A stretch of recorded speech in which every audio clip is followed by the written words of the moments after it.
Welcome, everybody. So I'm Maha Bali. I'm a professor of practice at the Center for Learning and Teaching at the American University in Cairo here in Egypt. Feel free to introduce yourselves in the chat as well. And I've put a link to my slides, which are editable, and they're also Creative Commons licensed, so you can reuse them if you want later, just attribute to me. And a lot of what's in it isn't mine really anyway. So, all right. So here's what I'm hoping to do today. I actually realized that the time is quite tight. So I'm doing this session twice today and one other time. So we'll try and see if the time is enough. If not, I'll adjust the time of the next one. And it's about ecocycling, our teaching through uncertainties. So I don't know how many people have heard of ecocycle before, but I'll explain what it is very soon. I'm hoping that today we'll do a quick check-in using roses, thorns, and buds. And then a chat or fall about joy, pain, and grieving and uncertainty together all here in the main room. And then I'll explain to you what Ecocycle is and how it works. And then I want to give you time to work on it individually a little bit and then work with others. This is the part that I think is tricky. I don't think we'll finish it today, but you can get started on it today. And then you can take some more time to do it later on your own. But as you get started on it today on your own and then in trios, then hopefully we have enough time to share back. And hopefully, maybe I won't record the sharing back so that people can just share freely. But if we record the first part, this means that people who don't come here can still follow the process on their own. So hopefully that'll be useful. Okay. So nobody has shared in the chat introducing themselves, which you don't have to do. You can do that in the breakouts. It's okay. All right, so we'll do the roses, thorns, and buds. Some of you may have tried this before. So my first question is, and tell me in the chat, what's a rose, something good that happened to you recently? Not your, happened to you recently. What is a rose that happened to you recently? Thank you, Rita, for introducing yourself.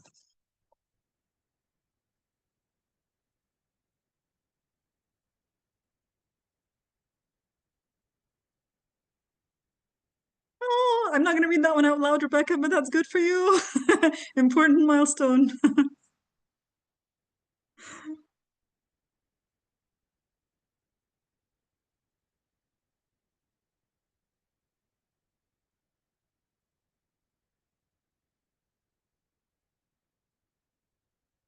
Oh, co-hosting a film and community called Photographic Justice. Wow.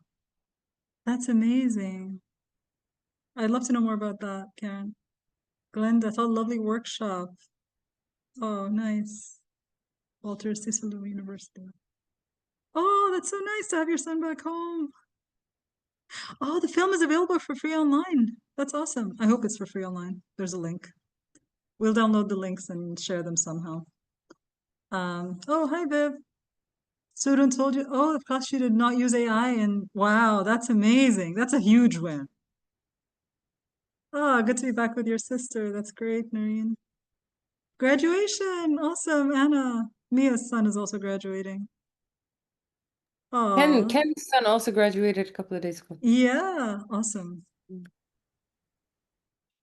That's so nice that people celebrate friendship for years. I'd never heard of that. Wow. I've never heard of this, Meg. Thanks for sharing. Oh, when are you going to Sweden? We need to talk about this. Heather will talk about this later. October. Oh, August. Oh, well. Ah, 2-year wedding anniversary. That's true, Nadine. So happy wedding anniversary. I remembered like 5 days later. Thank you. No, but you were one of the few that actually messaged me. It's sweet that you remembered. Oh, students want to take a picture with you. Yeah, sometimes they do and sometimes they don't. I don't get it. Like sometimes they like me, but they don't want to take a picture. So that's interesting. Oh, that's beautiful, Alia. Alia, by the way, outside of MYFest, she shared a link for like all these days in the Islamic calendar are like good days to do good deeds. And Alia shared like a list of different activities going on in Egypt, in Cairo. I think some of them are even in Alexandria, maybe. And for people to join. And so she did one of those and went to see cancer patients. Trail ride and potluck with coworkers. That sounds very nice. That's so cool. Finally finished the semester. That's awesome. Okay, let's go into the other things. What's a thorn? Something unpleasant that happened recently.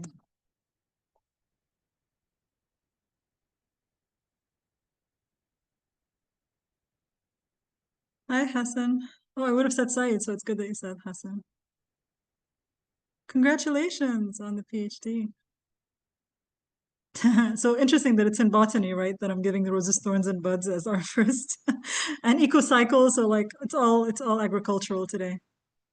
So what's this thorn? Something unpleasant. I'll tell you guys something unpleasant that happened to me. I was just telling Nadine about this.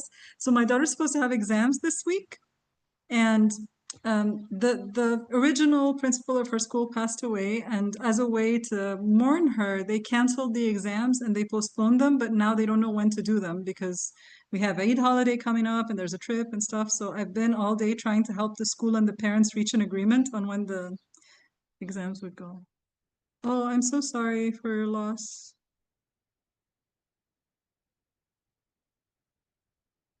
Course evaluations, always something we all, I think, struggle with. It doesn't matter if 90% are good, it's just the 1% or the 10% are not so positive. But, they're hard.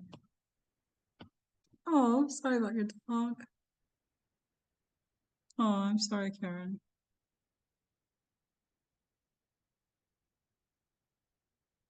Oh, I'm sorry about that, Rita. I don't know the big story of that, but I think it happens up and down, I think. It looks like you've seen it before. Just being sidelined professionally is not fun. Needles are very close to thorns. I agree, Heather. Oh, too bad, Jenny. I'm sorry to hear that.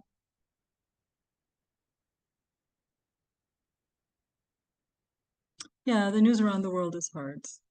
Yeah. Yes. Loss of funding, disrespect towards other people, for sure.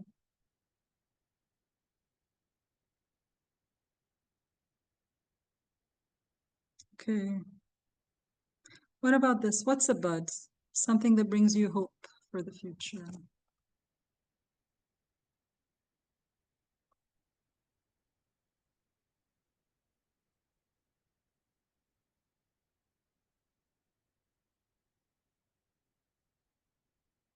Okay, Alia, where there's love, where there's life, there is hope. Yes, but what specifically is giving you hope these days? Oh, Karen saying this community. For me too, this community.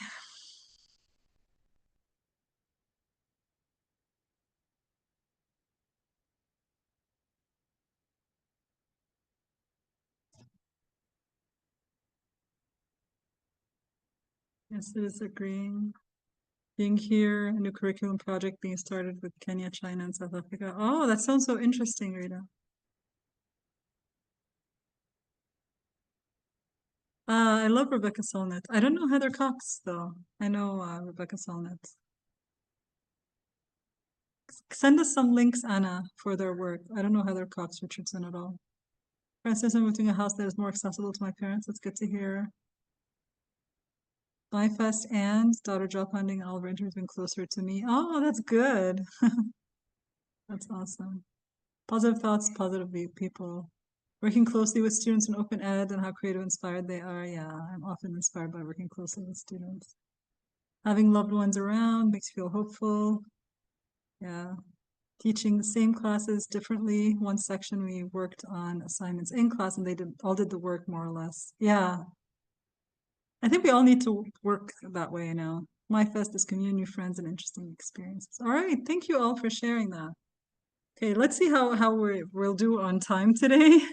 The session is designed around thinking about uncertainties related to teaching, but if you're someone who doesn't teach, just think about your context. Ecocycle is not meant specifically to be talking about teaching. It's just that I usually have that context, so that's usually what I'm talking about. But just use it for whatever context makes sense for you, whatever is your everyday practice that you do all the time. You could ecocycle even things in your personal life, but just try to stick to a particular context as you go through this session. It could be related to your studies even. Just think about what is uncertain in the near and long-term future and think about what you might need to change. So I'm just continuing with the very agricultural nature type examples. If you're a plant, What would you need most right now?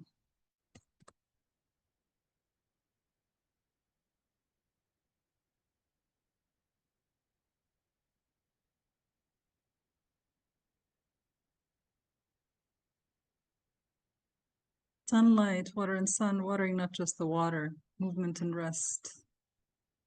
Water, water in this weather, fertilizer, sunshine. How do plants need movement and rest? I guess plants move a little bit, just not the way we do. Soil, yeah, fertilizers keep growing from the wind. That's a good one. Space, yes, we forgot about that one, I think. Safety from poison, greedy land, and theft. And I can see the metaphorical things you're all talking about as you talk about this. You need care. I love that, Shahinaz, that you went sort of abstract with this one. Yeah. And earlier you had said water with this weather. TLC, Nadine. Right. I think what's important here is that we didn't all say the same things and we didn't all say all the things, right? Because sometimes there's one particular thing that we need more. For example, very rarely will any of the Egyptians talk about sun, although Hanan did, because sunlight is almost a given here. We're always talking about the water because we have a water crisis coming soon, or we're in it, or whatever. Whereas a lot of folks who aren't in Egypt are talking about the sunshine. So I thought that was interesting. Water and sun, people who enjoy the plant's presence and not ruin it. And we see a lot of people being careless with plants over here as well, even though it's actually hard enough to get them. All right, what about teaching and learning brings you the most joy? So this should apply to everyone because whether you teach or learn, hopefully it'll be something. I know, Rita, about South Africa. When I was in Cape Town, they were just coming out of it, but it was still, I could feel it in Cape Town. And my daughter learned a lot. She became much more water conscious since then. Heather, working with people, value, the aha moment, yeah, the relational ways, yeah. Growth and our moments, interaction with students, watching the room, struggling to really getting the material, new discoveries, participation, community, less focus on rigid assessments, being creative, sharing, learning, when a learner feels a sense of community.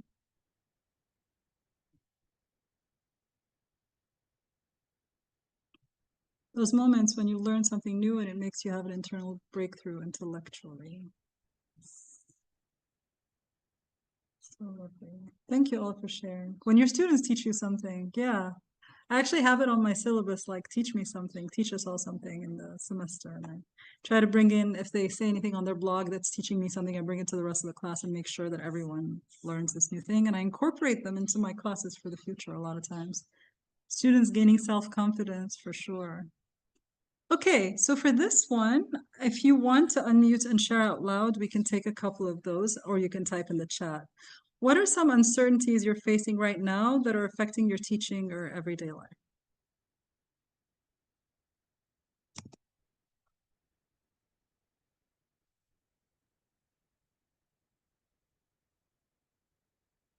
What's something you don't know what's going to happen with it?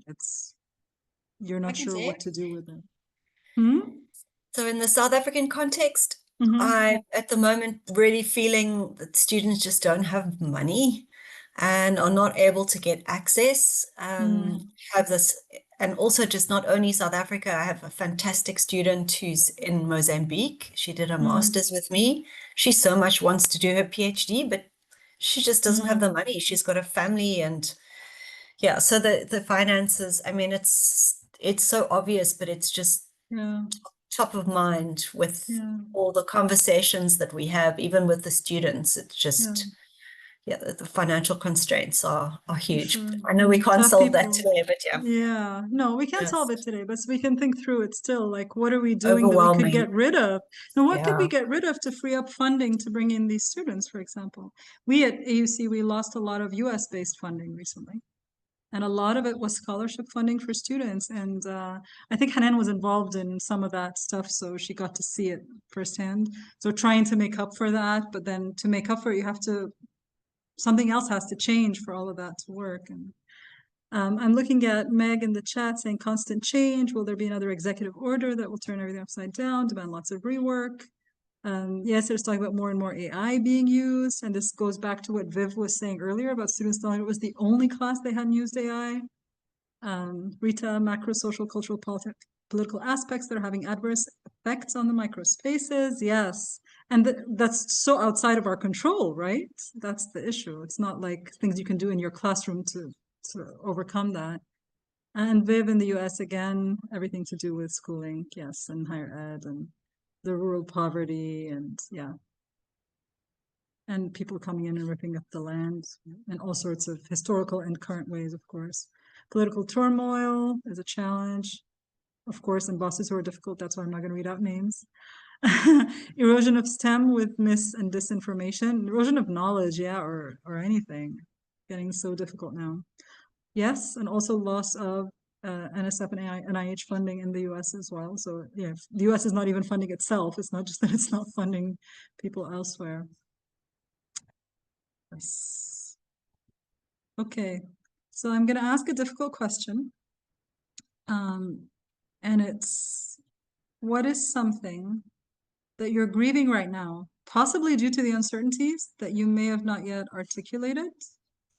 Or if you think you've already articulated it, that's also okay.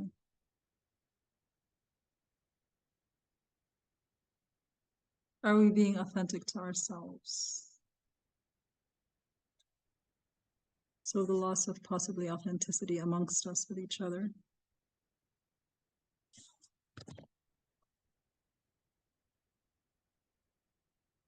Hi, Minerva.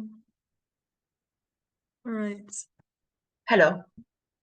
Right. So we were talking about more positive things, but the question that we're answering in the chat right now is what's something you're grieving right now, possibly due to uncertainties related to teaching that you may have not yet articulated. When I came up with this question originally, I'm just gonna say, of course, I think given what you've all said so far, there's a lot of different things I think you might be grieving right now. Yeah. So Karen's saying watching people who've had projects going on for years just destroyed by funding being ripped away suddenly. Yeah. And then all the others who are depending on them maybe as well. Rampant loss of empathy as a position to aim for in one's life.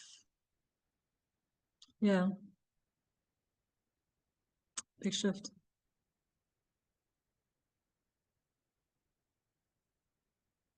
What else is uncertain in your life that you're grieving? Conflation in higher ed space between curriculum and learning and teaching.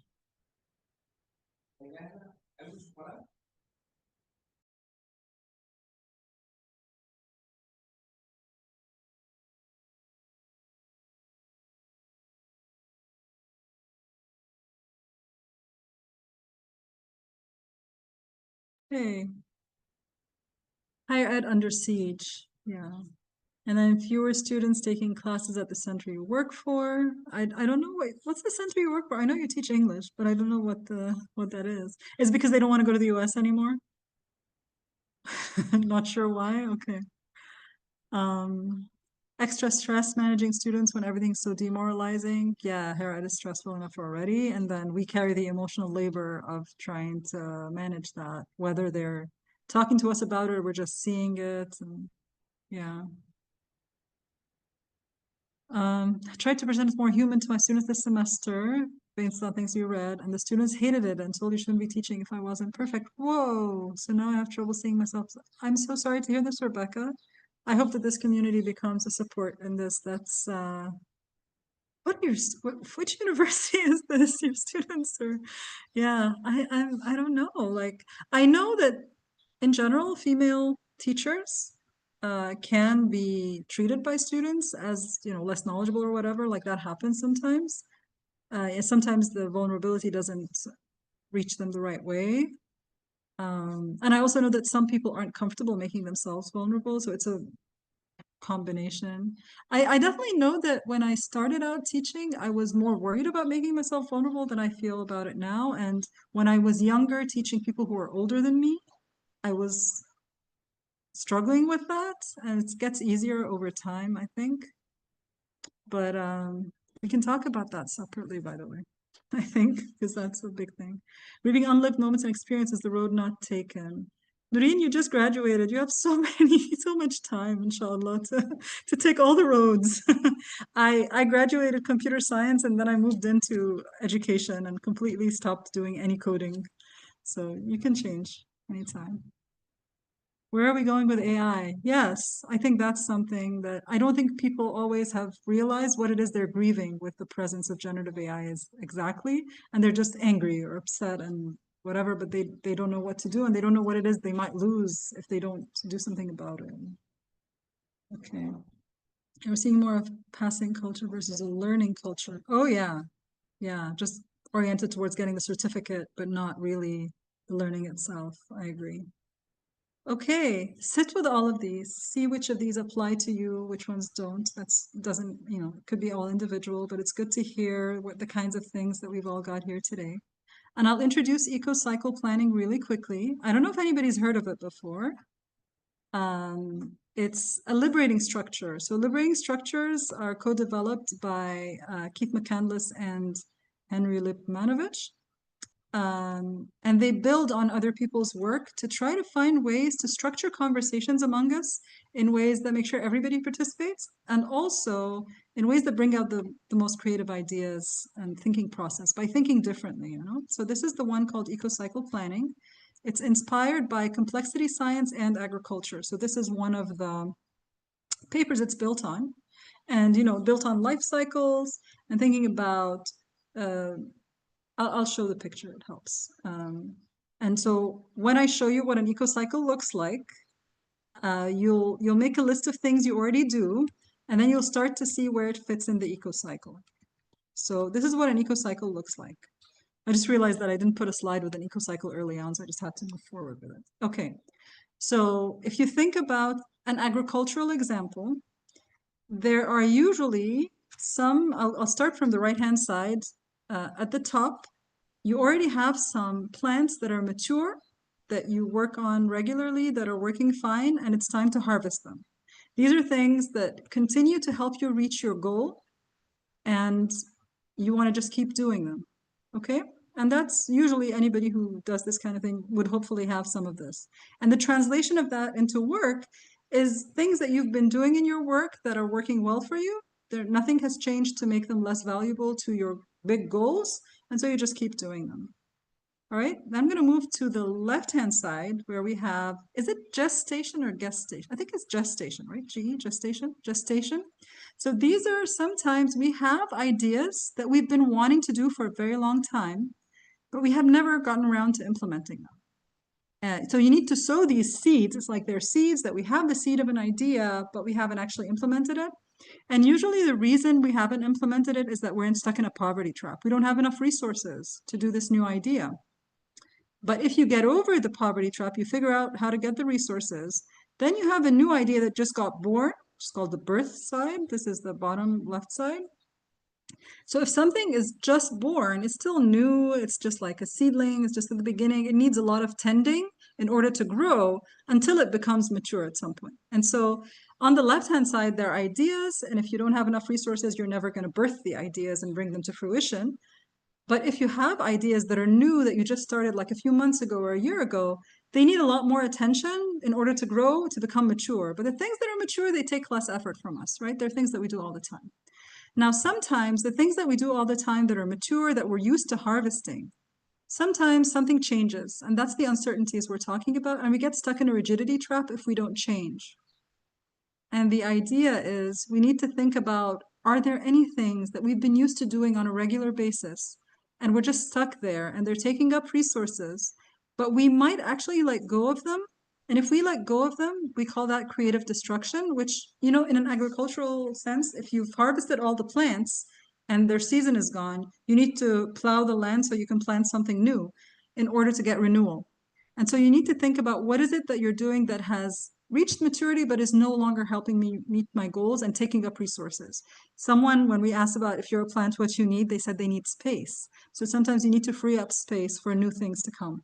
And so this creative destruction phase is really important and really difficult in order to make space for renewal and for new ideas to come to fruition. Okay, so applying this, I'm just going to give a quick example of this in my own work. if we think about, I'm an educational developer, my work is to support other people with their teaching. So during COVID, some things had to change because the circumstances changed. So if my job was to support faculty members and help them during COVID figure out how to teach online and things like that, originally before everything closed down, we were doing face-to-face workshops, but then suddenly everything had to be online. So workshops face-to-face, which were a mature thing that we were used to doing, we had to destroy those and move on to online workshops, which we had wanted to do for a while, but we never really did too much of. But then, you know, given that everybody had to be online, so we stopped doing face-to-face and everything became online. And because it was new, we weren't all very good at it yet. So it took a while, it took a lot of tending in order to grow and become mature until we were very good at doing online workshops. That's an example of something that could happen. Okay? So here's what I would like you all to do. And I want to give you options. Okay? You can either use the slides and just edit one of the slides, and I'll show you how to do that. There are text-based and visual-based slides, and you can just put in your own ecocycle there. I'll show you how to do that. Or you can just get a piece of paper and draw one of these ecocycles on it. Basically, what you need to think about is in your own practice, and if it's about teaching, then I would say because of AI, there are certain assessments that I don't do anymore, and there are new assessments that I want to try. And of course, you can't just keep adding assessments onto a class so that the students are doing 100 assessments. So you have to let go of some in order to introduce new ones. So for example, I know faculty members who introduced more oral assessment and removed an exam altogether. And they said that ends up taking about the same amount of time. So that's, for example. So to work on your ecocycle, you need to make a list of things you already do and things you might want to start doing in your future. So focus on a class or on some other work that you do and make a list of those things. And then you want to go through the list and think about, due to the uncertainties that are happening, what's no longer helping you meet your goals that you might need to let go of? What are some seeds of new ideas that you may want to plant? What's a seedling you need to nurture? So let's go back to what we were talking about in terms of roses, thorns, and buds. What are some buds that might help you that you want to work on? Okay, so this is slide 14. So if you open the slide deck to slide 14, and then you go forward. Okay, so there's space for you to edit one of these. So what you could do is, I could just create a text box from over here. So there's a space to create a text box, and then you go for example, I have a new idea. I want to introduce oral assessments, for example. I'm just going to put it here. And I put it at gestation because I haven't done it yet, but it's something I'd like to do. But I need to remove something else. So I need to think about, in maturity, is there something stuck in the rigidity trap? So for example, I'm just going to put research paper. Like, I don't know what to do about this one, but it's not working for me anymore because students can do it with AI. For example, it's just an example. I'm just going to name myself here, say this is mine. Or if you prefer not to work on the slides, you can work on a piece of paper, just draw an ecocycle. I'm going to share the screen and keep it open. And you can just copy it onto a piece of paper if you like and work on it there. And we also have the same or similar questions that are text-based if you'd rather work that way. So start sowing, you know, is the new ideas, or give birth to, you gave birth, but you need to focus on growing, or maturity, things they want to keep doing, and things that are in the rigidity trap and you need to creatively destroy.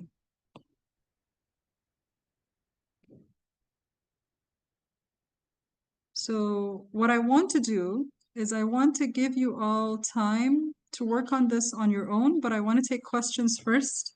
And I'm going to make 3 options available. You can either stay in the main room and work here so you can ask me questions if you want, or you can go to a breakout room that's quiet so you can work and nobody talks to you, or you can go to a breakout room that's noisy where people are just talking to each other as they work on it. So you'll have 3 options for that. And I will stop recording, but I'll answer questions before I stop recording in case your questions are things that people who are watching might benefit.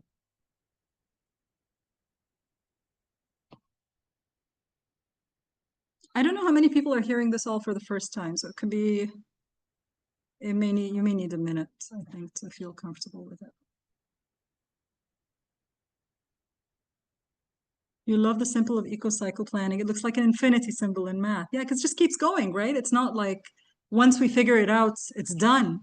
I think someone was talking about constant change, and that's life, right? And it's not like we had the big shock of COVID, then we had the big shock of AI, different shocks, lots of political shocks happening all the time, sometimes close by, sometimes far away, all of it affecting us to some extent or another.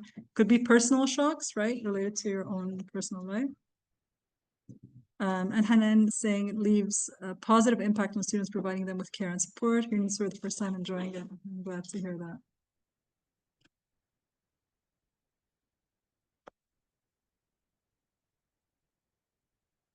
Okay. Does anybody have questions before nobody's going to get sent to a breakout room. I'm going to create 2 breakout rooms. You can move yourself to one of them. I'm going to name them a quiet room and a noisy room.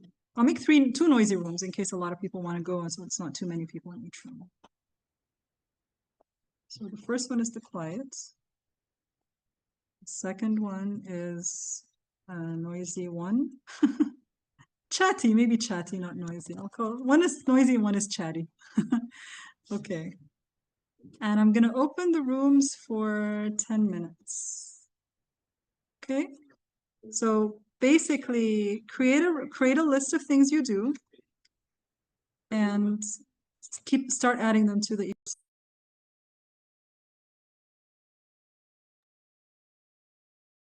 This is work on the side with the questions. Yes. So you can work on the side, either in a quiet room, in a chatty room, in a noisy room, or stay here and ask me questions as you go if you feel uncomfortable going to a breakout.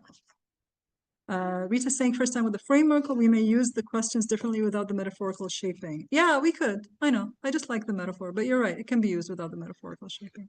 Actually, there's another version of it. Very quickly, I'll just say this. That uses like entrepreneurial thinking, networking thinking, and heretical thinking for the creative destruction, because it needs a little bit of disrespect in some way to decide to.